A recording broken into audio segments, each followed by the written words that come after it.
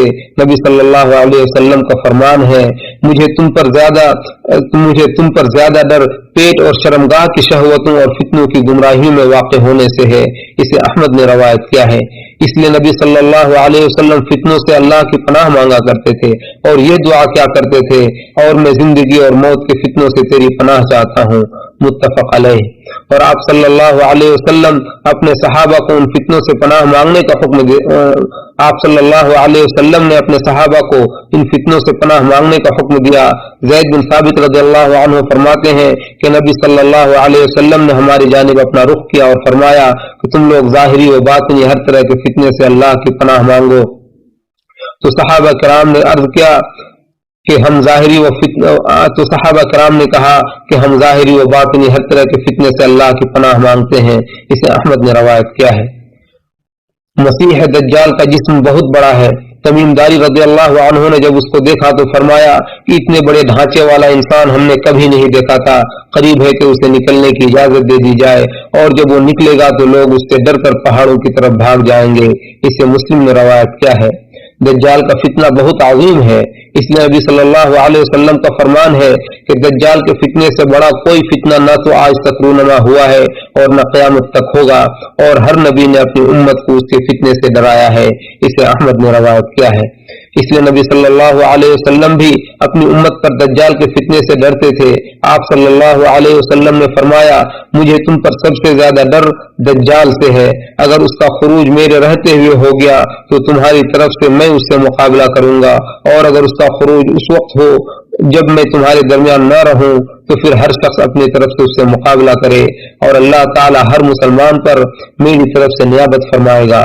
اسے مسلم نے روایت کیا ہے. ربانی علماء انبیاء کے وارث ہیں. وہ اپنے رب سے ڈرتے ہیں اور لوگوں کے لیے ان کے دین کی وضاحت کرتے ہیں. لیکن نبی صلی اللہ علیہ وسلم باطل کو مزین کر کے پیش کرنے والے اور حق کو چھپانے والے علماء سے ڈرتے تھے. نبی صلی اللہ علیہ وسلم کا فرمان ہے مجھے تم پر گمراہ کرنے والے ائمہ سے بہت زیادہ ڈر لگتا ہے. اسے احمد نے روایت کیا ہے. بلکہ نبی صلی اللہ علیہ وسلم دجال سے بھی زیادہ امت کو گمراہ کرنے والے ائمہ سے ڈرتے تھے. ابو ذر رضی اللہ عنہ فرماتے ہیں کہ میں نبی صلی اللہ علیہ وسلم کے ساتھ چل رہا تھا کہ آپ صلی اللہ علیہ وسلم نے فرمایا میں دجال کے علاوہ سے بھی اپنی امت پر ڈرتا ہوں. آپ صلی اللہ علیہ وسلم نے اسے 3 بار دہرایا. راوی کہتے ہیں کہ پھر میں نے کہا کہ دجال کے علاوہ وہ کون سی چیز ہے جس سے آپ اپنی امت کے بارے میں خوف کھاتے ہیں اللہ کے رسول؟ تو آپ صلی اللہ علیہ وسلم نے فرمایا گمراہ کرنے والے ائمہ. اسے احمد نے روایت کیا ہے. زبان خطرناکی کے لحاظ سے سب سے عظیم اور اثر کے لحاظ سے سب سے طاقتور عضو ہے. اس لیے نبی صلی اللہ علیہ وسلم اپنی امت پر زبان کی ہلاکتوں سے ڈرتے تھے. سفیان بن عبداللہ ثقفی رضی اللہ عنہ فرماتے ہیں کہ میں نے کہا کہ اے اللہ کے رسول آپ مجھے کسی ایسی چیز کا حکم دیجئے جسے میں مضبوطی سے تھامے رہوں. تو آپ صلی اللہ علیہ وسلم نے فرمایا کہو میرا رب اللہ ہے پھر اسی پر جم جاؤ. پھر میں نے کہا اے اللہ کے رسول آپ سب سے زیادہ مجھ پر کس چیز سے ڈرتے ہیں؟ تو آپ صلی اللہ علیہ وسلم نے اپنی زبان کو پکڑ کر کہا اس سے. اسے ترمذی نے روایت کیا ہے. نبی صلی اللہ علیہ وسلم اپنی امت پر اس بات سے ڈرتے تھے کہ کہیں اسے جلدی عذاب سے دوچار نہ کیا جائے یا اچانک کوئی عذاب نہ آ جائے. عائشہ رضی اللہ عنہا فرماتی ہیں کہ جب نبی صلی اللہ علیہ وسلم کو محسوس ہوتا کہ آسمان کا رنگ بدل گیا ہے تو آپ بے چینی کے عالم میں باہر نکلتے، اندر آتے، آگے جاتے اور پیچھے لوٹتے. پھر جب بارش ہو جاتی تو آپ کی یہ کیفیت جاتی رہتی جسے میں آپ کے چہرے سے بھانپ جاتی. عائشہ رضی اللہ عنہا فرماتی ہیں کہ میں نے آپ سے اس کا سبب پوچھا تو آپ صلی اللہ علیہ وسلم نے فرمایا کہ کہیں ایسا نہ ہو جائے اے عائشہ جیسا کہ قوم عاد کے بارے میں اللہ تعالیٰ نے فرمایا ہے کہ پس جب انہوں نے اس عذاب کو ایک بادل کی شکل میں دیکھا جو ان کی وادیوں کی طرف بڑھ رہا تھا تو کہنے لگے یہ ایک بادل ہے جو ہم پر بارش برسائے گا. بلکہ وہ عذاب ہے جس کی تم نے جلدی مچا رکھی تھی، یہ ایک آندھی ہے جس میں دردناک عذاب ہے۔ سورۃ الاحقاف آیت نمبر 26۔ اسے مسلم نے روایت کیا ہے۔ اور جس طرح نبی صلی اللہ علیہ وسلم ہم پر دنیا کے عذاب سے ڈرتے تھے، ہم پر آخرت کے عذاب سے بھی ڈرتے تھے۔ عبداللہ بن عمر بن عاص رضی اللہ عنہما فرماتے ہیں کہ ایک مرتبہ نبی صلی اللہ علیہ وسلم نے ابراہیم علیہ السلام کے بارے میں اللہ تعالیٰ کے اس قول کی تلاوت فرمائی کہ اے میرے پر رب، ان بتوں نے بہتوں کو گمراہ کیا ہے، بس جو شخص میری اتباع کرے گا وہ بے شک مجھ میں سے ہوگا، اور جو میری نافرمانی کرے گا تو بے شک تو بڑا مغفرت کرنے والا، بے حد رحم کرنے والا ہے۔ اور عیسیٰ علیہ السلام نے کہا کہ اگر تو انہیں عذاب دے گا تو بے شک وہ تیرے بندے ہیں، اور اگر تو انہیں معاف کر دے گا تو بے شک تو زبردست بڑی حکمتوں والا ہے۔ سورہ مائدہ آیت نمبر 118۔ پھر آپ صلی اللہ علیہ وسلم نے اپنے دونوں ہاتھ اٹھائے اور کہا کہ اے اللہ، میری امت کا خیال رکھنا، میری امت کا خیال رکھنا، اور آپ رونے لگے تو اللہ تبارک و تعالیٰ نے کہا کہ اے جبریل، محمد کے پاس جاؤ، حالانکہ تمہارا رب زیادہ جاننے والا ہے، اور ان سے پوچھو کہ آپ کیوں رو رہے ہیں۔ تو جبریل علیہ السلام نبی صلی اللہ علیہ وسلم کے پاس آئے اور آپ سے رونے کا سبب پوچھا تو رسول اللہ صلی اللہ علیہ وسلم نے انہیں بتایا، پھر انہوں نے اللہ کو بتایا، حالانکہ وہ زیادہ جاننے والا ہے۔ تو اللہ تعالیٰ نے فرمایا اے جبریل، محمد کے پاس جاؤ اور ان سے کہو کہ آپ کی امت کے بارے میں ہم آپ کو خوش کر دیں گے اور آپ کو ناراض نہیں کریں گے۔ اسے مسلم نے روایت کیا ہے۔ قیامت کے دن اللہ تعالیٰ آپ صلی اللہ علیہ وسلم کو مقام محمود عطا کر کے آپ کی تکریم کرے گا، پھر اللہ تعالیٰ آپ کو شفاعت کرنے کی اجازت عطا فرمائے گا تو نبی صلی اللہ علیہ وسلم اپنے رب کے سامنے اس کے لیے سجدے میں گر جائیں گے اور اللہ تعالیٰ کی ایسی حمد و ثنا بیان کریں گے جو اس سے پہلے کبھی نہیں کیا ہوگا۔ پھر اللہ تعالیٰ ان سے کہے گا اے محمد، اپنا سر اٹھاؤ اور کہو تمہاری بات سنی جائے گی، مانگو تمہیں دیا جائے گا، شفاعت کرو تمہاری شفاعت قبول کی جائے گی۔ تو نبی صلی اللہ علیہ وسلم کہیں گے اے میرے رب، میری امت، میری امت۔ متفق علیہ۔ نبی صلی اللہ علیہ وسلم نے قیامت کے دن اپنی امت کے لوگوں کے پل صراط عبور کرنے کی کیفیت بیان کرتے ہوئے فرمایا کہ لوہے کے آنکڑے لوگوں کو اچک کر جہنم میں پھینک دیں گے، جس کی وجہ سے بندے نہایت خوف و ہراس کے عالم میں ہوں گے۔ اس وقت بھی ہمارے نبی صلی اللہ علیہ وسلم اپنے خوف زدہ امتی کے سامنے حائل ہو جائیں گے۔ آپ صلی اللہ علیہ وسلم کا فرمان ہے کہ اور تمہارا نبی پل صراط پر کھڑا ہوگا اور کہے گا اے میرے رب، تو محفوظ رکھ، تو محفوظ رکھ۔ اسے مسلم نے روایت کیا ہے۔ اے مسلمانوں، تمام گناہوں کے ارتکاب سے اللہ تعالیٰ نے ہمیں ڈرایا ہے اور ان سے اجتناب کرنے کا حکم دیا ہے۔ ارشاد باری تعالیٰ ہے تم ظاہری گناہوں کو بھی چھوڑ دو اور چھپے گناہوں کو بھی، جو لوگ گناہ کے کام کرتے ہیں انہیں جلد ہی اس کی سزا مل کے رہے گی۔ سورۃ الانعام آیت نمبر 120۔ خصوصاً جن گناہوں سے نبی صلی اللہ علیہ وسلم اپنی امت پر خوف کھاتے تھے ان سے ڈرنا زیادہ ضروری ہے۔ اسی طرح نبی صلی اللہ علیہ وسلم نے اپنی امت کو اپنی سنتوں کو لازم پکڑنے اور اپنی نصیحتوں کو مضبوطی کے ساتھ تھامے رہنے کی وصیت کرتے ہوئے فرمایا کہ تم لوگ میری سنت کو اور ہدایت یافتہ خلفائے راشدین کی سنتوں کو لازم پکڑو، انہیں تھامے رہو اور انہیں اپنی دانتوں سے مضبوطی کے ساتھ پکڑ لو۔ اسے احمد نے روایت کیا ہے۔ ارشاد باری تعالیٰ ہے اعوذ باللہ من الشیطان الرجیم کہ آپ کہیے کہ اللہ کی اطاعت کرو اور رسول کی اطاعت کرو، پس اگر تم لوگ روگردانی کرو گے تو رسول پر تبلیغ کرنی لازم ہے جس کی ذمہ داری ان کے سر ڈالی گئی ہے، اور تم پر اسے قبول کرنا لازم ہے جس کی ذمہ داری تمہارے سر ہے، اور اگر تم لوگ ان کی اطاعت کرو گے تو راہ راست پر آ جاؤ گے، اور رسول کی ذمہ داری تو صرف پیغام کو واضح طور پر پہنچا دینا ہے۔ سورہ نور آیت نمبر 54۔ اللہ تعالیٰ قرآن مجید کو ہمارے اور آپ کے لیے بابرکت بنائے اور اس کی آیتوں اور حکیمانہ نصیحتوں کو ہمارے اور آپ کے لیے مفید بنائے۔ میں یہیں سے اپنی بات ختم کرتے ہوئے اپنے لیے، آپ کے لیے اور تمام مسلمانوں کے لیے ہر گناہ سے اللہ تعالیٰ سے مغفرت طلب کرتا ہوں۔ آپ بھی اس سے مغفرت طلب کریں، یقیناً وہ بہت زیادہ بخشنے والا اور رحم کرنے والا ہے۔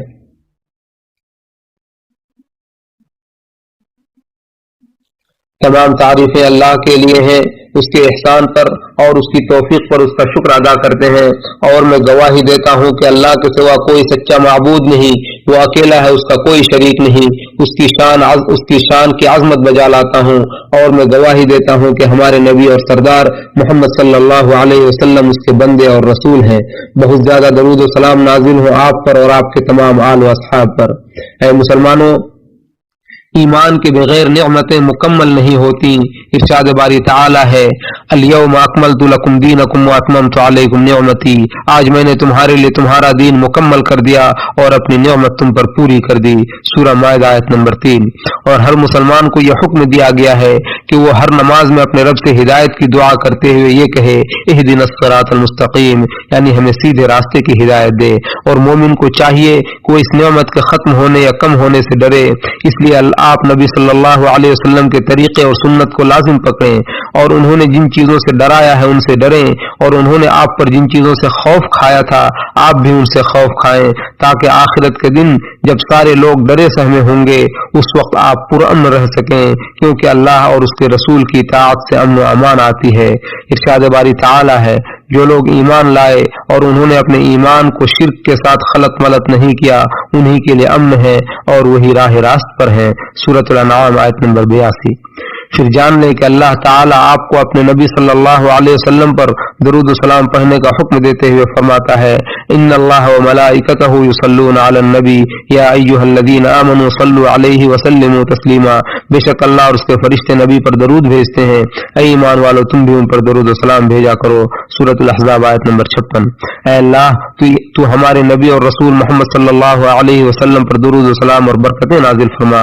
اے اللہ تو ان کے خلفائے راشدین ابو بکر و عمر اور عثمان و علی سے راضی ہو جا جنہوں نے حق کے ساتھ فیصلہ کیا اور اسی کے ساتھ عدل کرتے رہے، ان کے علاوہ بقیہ تمام صحابہ کرام سے اور ان کے ساتھ ساتھ اپنے جود و سخا اور فضل و کرم سے ہم سے بھی راضی ہو جائے بزرگ برتر ذات۔ اے اللہ تو اسلام اور مسلمانوں کو غلبہ عطا فرما اور شرک اور مشرکین کو ذلیل و رسوا فرما، دین کے دشمنوں کو تہو بالا کر دے۔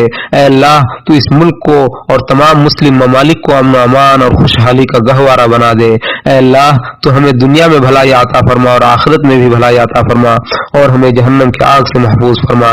اے اللہ تو ہی اللہ ہے، تیرے سوا کوئی سچا معبود نہیں، تو بے نیاز ہے اور ہم تیرے محتاج ہیں، تو ہم پر بارش نازل فرما اور ہمیں محروموں میں سے نہ بنا۔ اے اللہ تو ہم پر بارش نازل فرما، اے اللہ تو ہم پر بارش نازل فرما، اے اللہ تو ہم پر بارش نازل فرما۔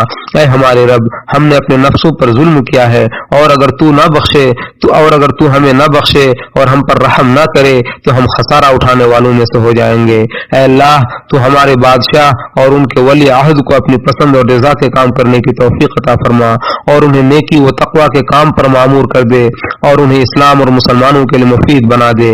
اللہ کے بندو یقیناً اللہ تعالی عدل و احسان اور قرابت داروں کو دینے کا حکم دیتا ہے اور فحش و بے حیائی اور برے کاموں سے روکتا ہے، وہ تمہیں نصیحت کرتا ہے تاکہ تم نصیحت حاصل کرو، لہذا تم عظیم و جلیل اللہ کو یاد کرو، وہ بھی تمہیں یاد کرے گا اور اس کی نعمتوں اور احسانات پر اس کا شکر ادا کرو تو وہ تمہیں مزید عطا کرے گا، اور اللہ کا ذکر سب سے بڑا ہے۔